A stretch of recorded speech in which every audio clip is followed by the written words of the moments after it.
Shana Tova, Shabbat Shalom, and welcome.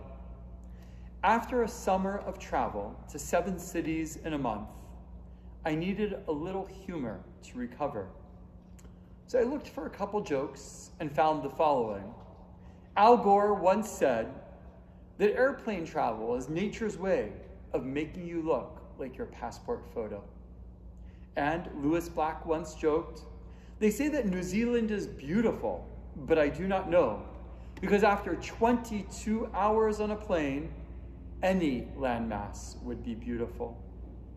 Travel can be challenging, especially these days, but it is also a good way to help recharge one's batteries, have new experiences, and broaden one's horizons.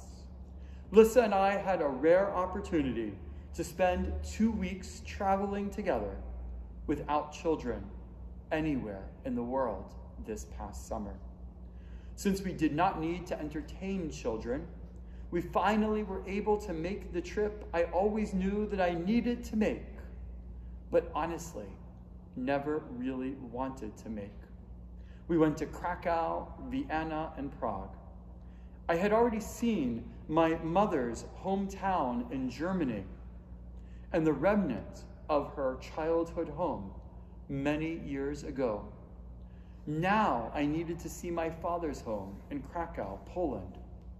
This trip was so moving that I've decided to speak about it throughout the high holiday season. It brought a sense of shleimut, of wholeness to my life. Many of you saw the pictures of Lissa and me in front of my father's childhood family home. I could not have been more excited. I saw the stairs my father took to the roof of his home to play. I saw a lock that had been placed on the door to the roof that looked to be at least 80 years old. I'm sure that the key was lost long ago, and I'm equally sure that that lock was put there to stop my father and his siblings from getting into trouble. As I ascended and descended the stairs, I felt at home, and as if I were with my father in a way that I had not been since he passed away. Lissa and I also visited 3 concentration camps, 3 ghettos, and a number of Jewish cemeteries and old synagogues not used since World War II. The pain of these places was palpable during the entire trip. At one point, I ran into another Jewish traveler wearing a kippah in Krakow. We stopped and talked for a moment. He said to me, "Isn't it great?"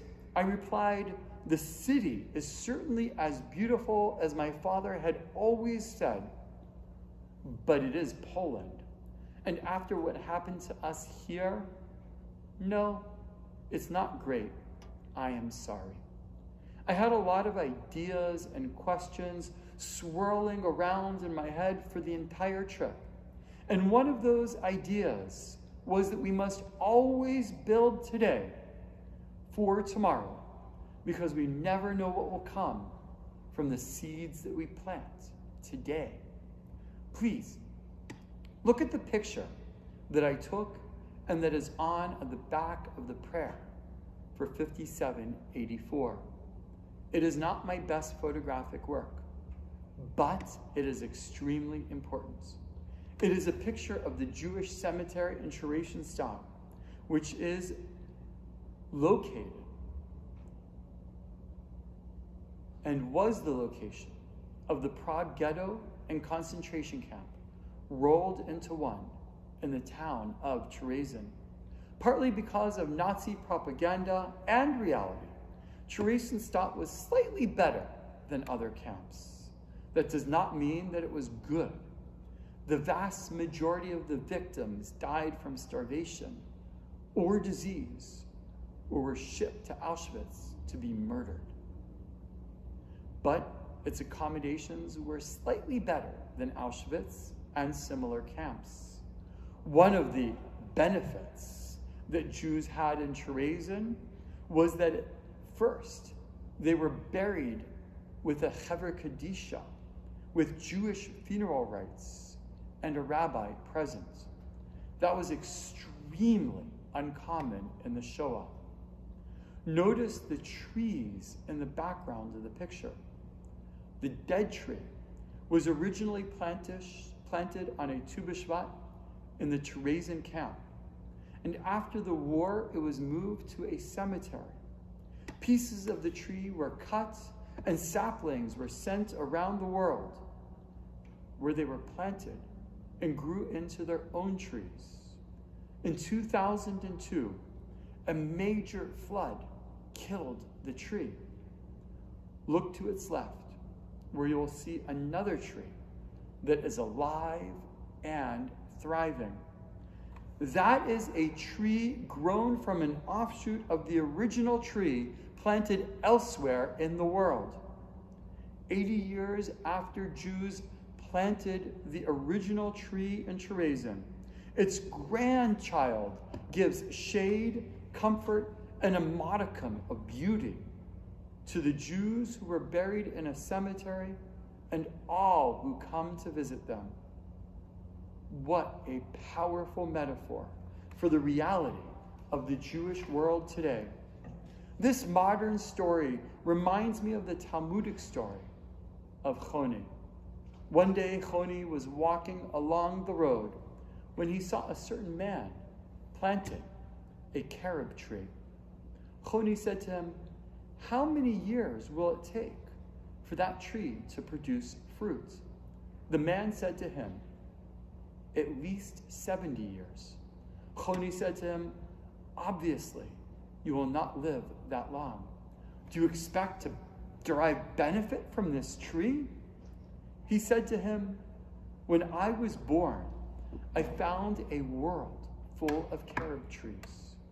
Just as my ancestors planted for me, I too am planting for my descendants." Choni sat, sleep came over him, a cliff was formed around him, and he disappeared from sight and slept for 70 years. When he awoke, he saw a certain man gathering carobs from that tree. Choni said to him, "Are you the one who planted this tree?" The man said to him, "I'm actually his son's son." Choni went home and asked the members of his household, "Is the son of Choni alive?" They said to him, "No, but his son's son is." The important line is, just as my ancestors planted for me, I need to plant for my children.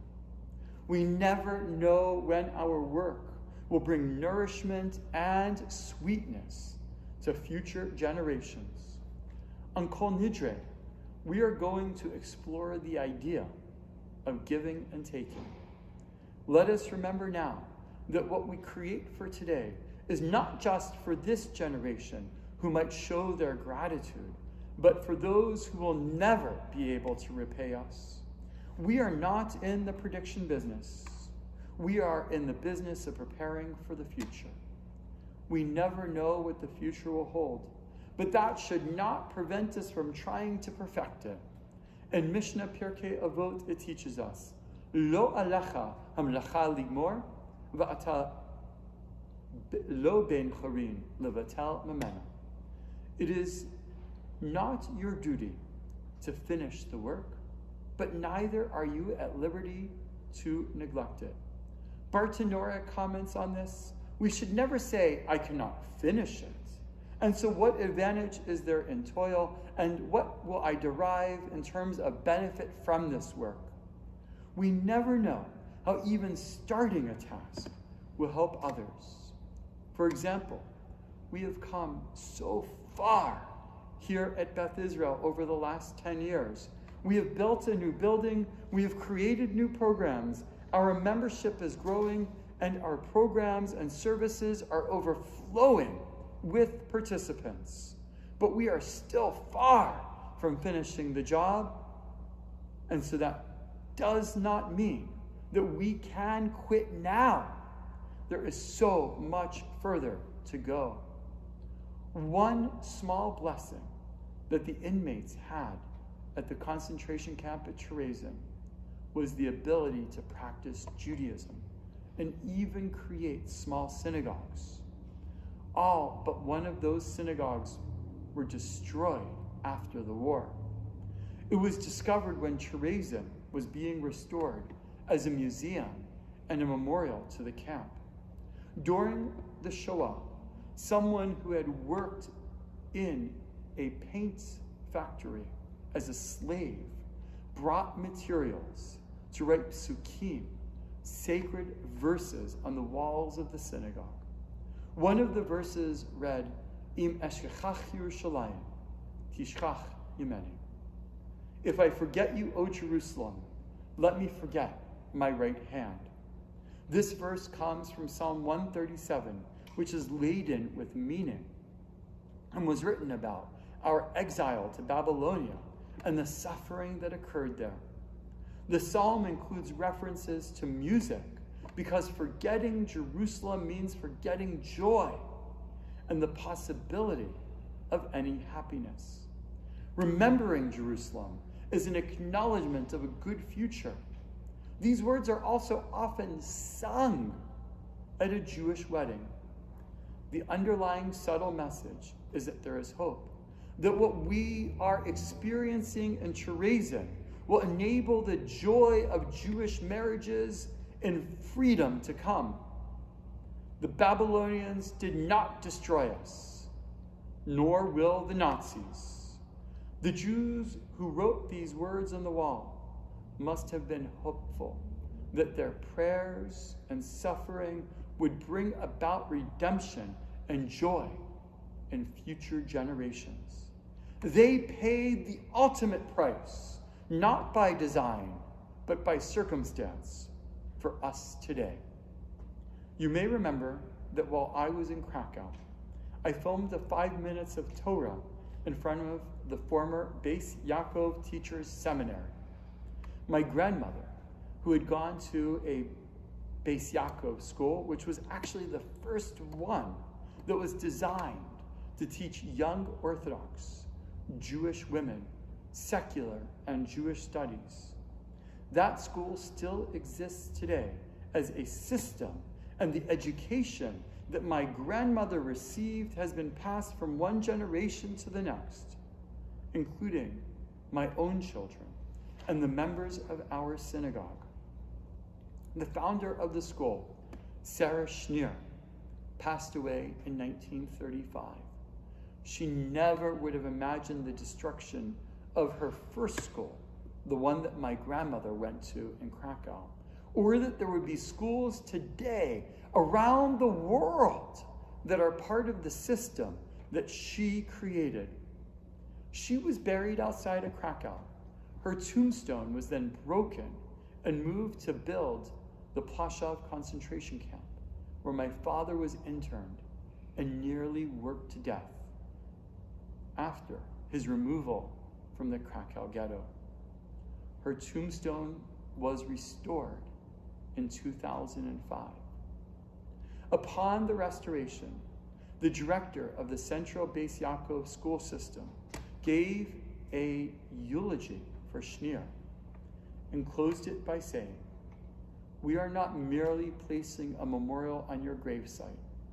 We are placing it upon our hearts, for us and for all of the generations who will come after us."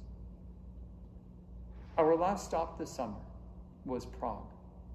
The members of the Czech Jewish community are very proud of the role that they played in the establishment of Israel. This included shipping arms to the Haganah and helping to establish the first Israeli Air Force by shipping them German planes, the Messerschmitt. My father's last work assignment for the Nazis was as a slave laborer building Messerschmitts, thinking that he was creating a weapon of evil. But in the end, it was used for holy purposes. My father never knew this. Unfortunately, he never understood the importance of his work for bringing about the freedom of modern Israel. We never know what will come from the seeds that we plant today.